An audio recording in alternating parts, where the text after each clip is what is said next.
Hey, what's going on, fans? Welcome back to another college football on the ABSN podcast, and we're going to be talking about Arch Manning, man. Yo, there's been a couple of things said about Arch Manning in this media, and we're going to talk about it, his performance against Ohio State. So let's get into it, man. College football on ABSN. Let's go.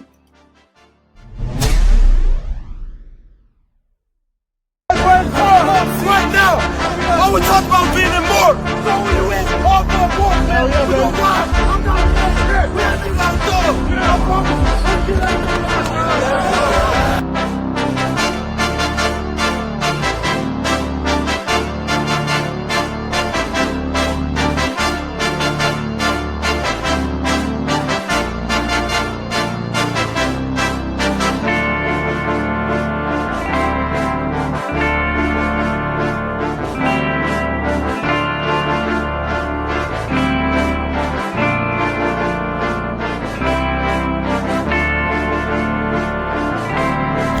Welcome to college football on ABSN.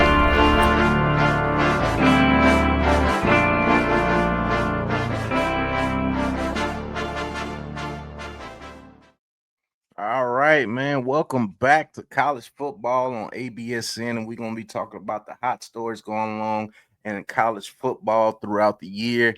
Give you updates on athletes that's going to be hot going into the NFL draft. You know, we do with the Senior Bowl and everything, with the Senior Bowl interviews. Go check those out.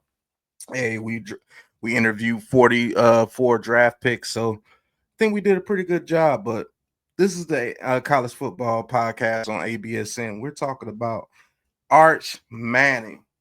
Is the pressure too thick on Arch Manning, man? Is the pressure too high on Arch Manning to hold up the Manning name?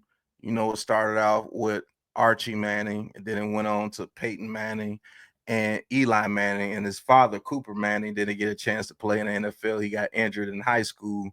But there's been some things that's been said about Arch Manning, you know, going into, you know, that Ohio State game. They lost 14-7. They were shut out for almost 3 3/4 before he got that one touchdown pass to his receiver to, you know, to get it to be 14-7. It was 14-0 for a long time.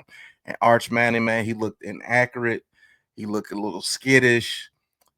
And he didn't look like the generational quarterback that everybody's making him out to be because of, let's just keep it honest, the pedigree of his last name. You know, his two uncles were Super Bowl winners, multiple Super Bowl winners. You know, Peyton Manning got 2 and Eli Manning got 2. And so there's a lot of pressure on this kid. And he went to Texas, and you know, everybody was crowning him the next crown jewel quarterback to come out. He's the next generational talent. He's the next it factor. He's the next it quarterback. He's gonna be this great player. But when it came to him getting his full-time start and getting this full blast of the reigning national champions in Ohio State, he looked nothing like advertised. And a lot of people have some things to say about how he looked against Ohio State. And we're going to listen to one and Mr. Ryan Clark and what he had to say about Arch Manning and his performance against Ohio State. Let's take a listen. The problem with Arch Manning is more so other people than him. He didn't ask for these expectations. Other people gave him these expectations without doing their due diligence. Arch Manning, period, point blank, is neither a generational nor transcendent talent.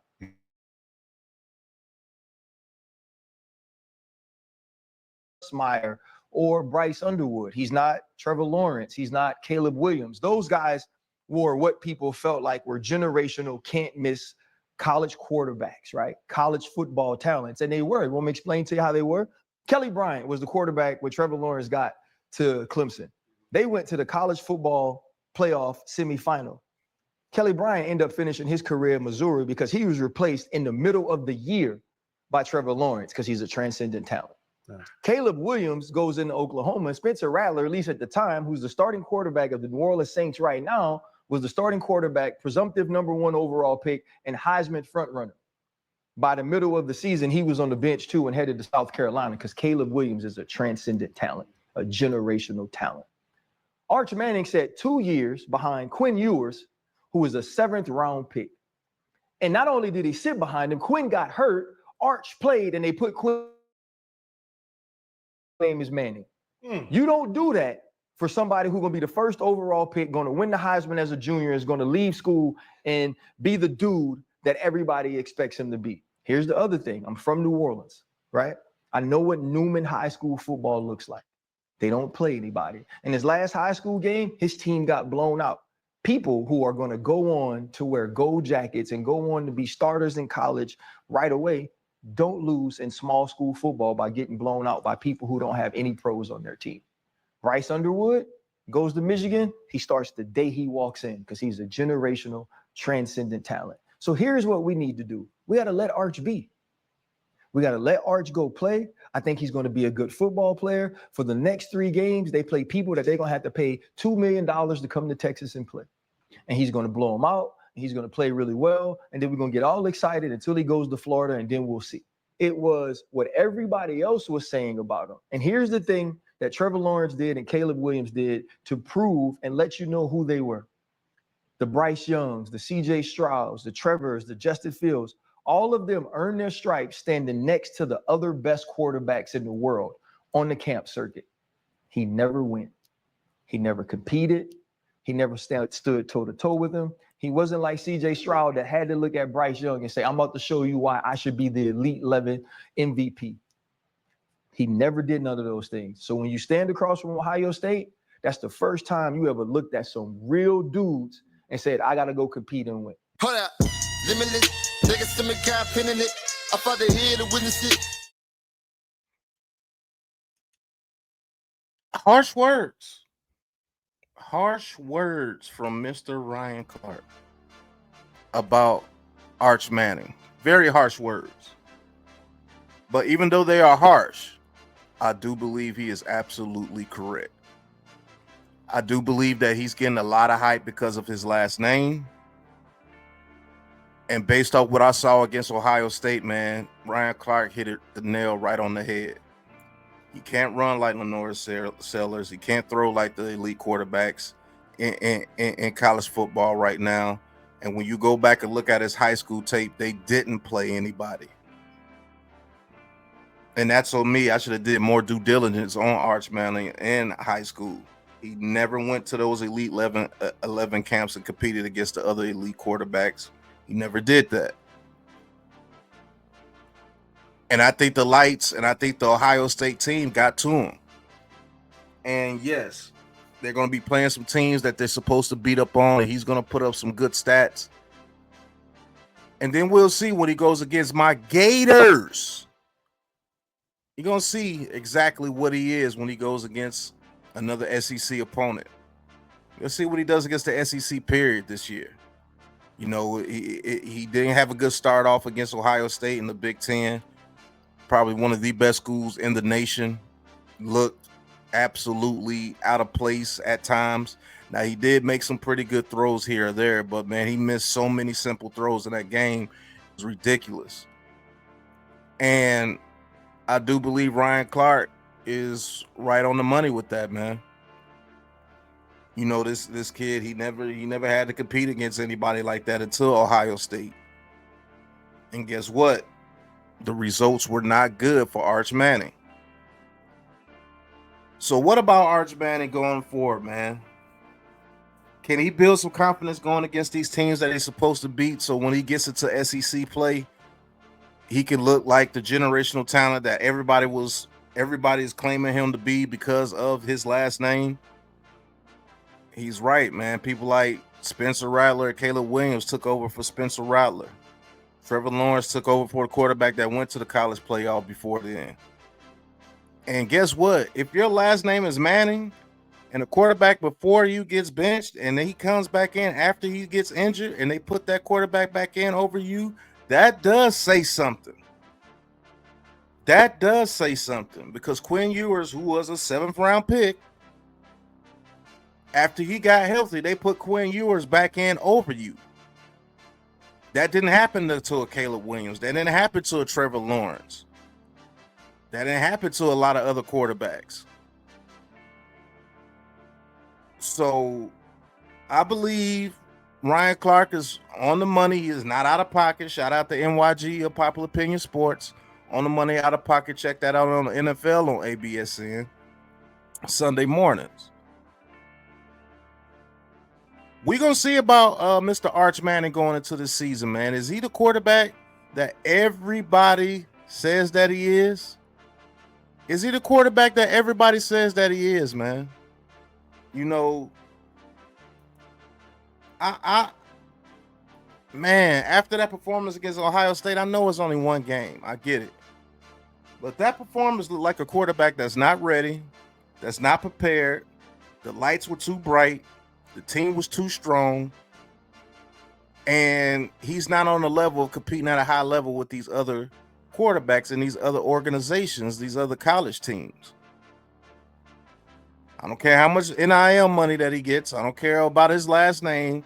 Only thing I care about is his performance on the field, and his performance on the field was lackluster, to say the least. What generational quarterbacks do, transcendent quarterbacks do. And that word generational for these quarterbacks, man, is thrown out so much, man. It's not even a big thing anymore. Oh, he's a generational quarterback. He makes one good throw. He's a generational quarterback. Like, come on, man. Let these people earn that moniker like Peyton Manning did, like Andrew Luck did. They earn that generational moniker.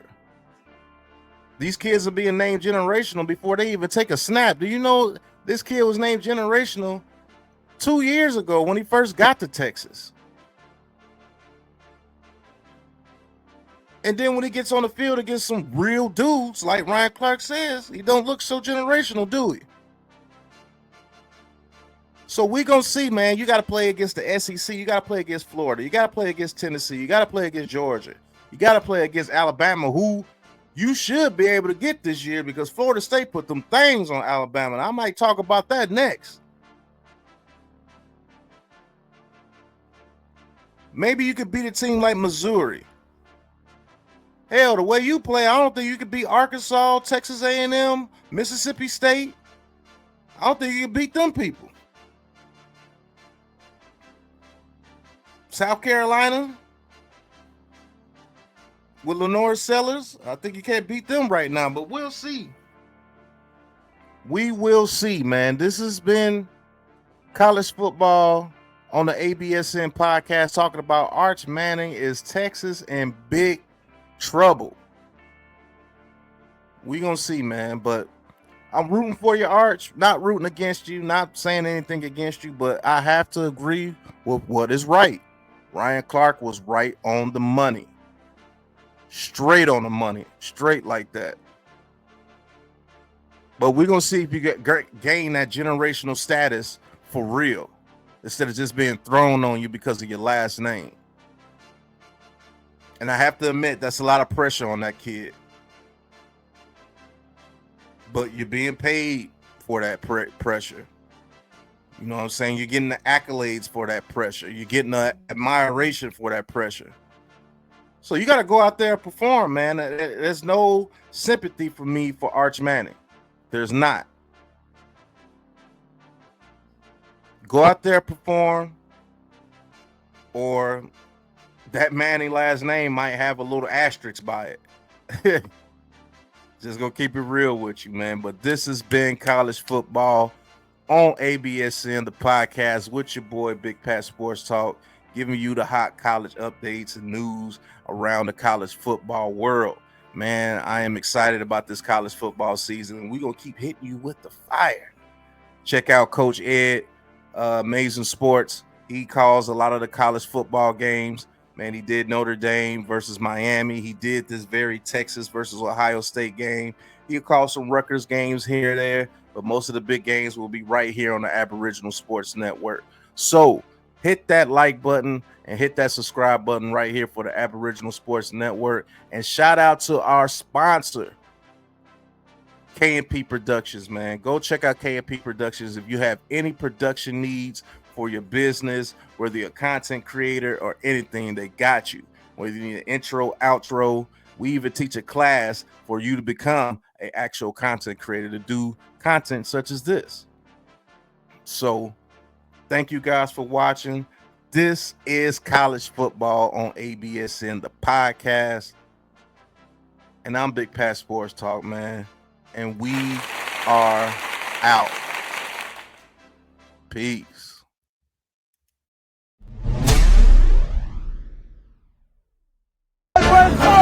Right now, all we talk about being immortal. So when you win, all for a board, man. We gon' ride. I'm not scared. We ain't even got dog. I promise.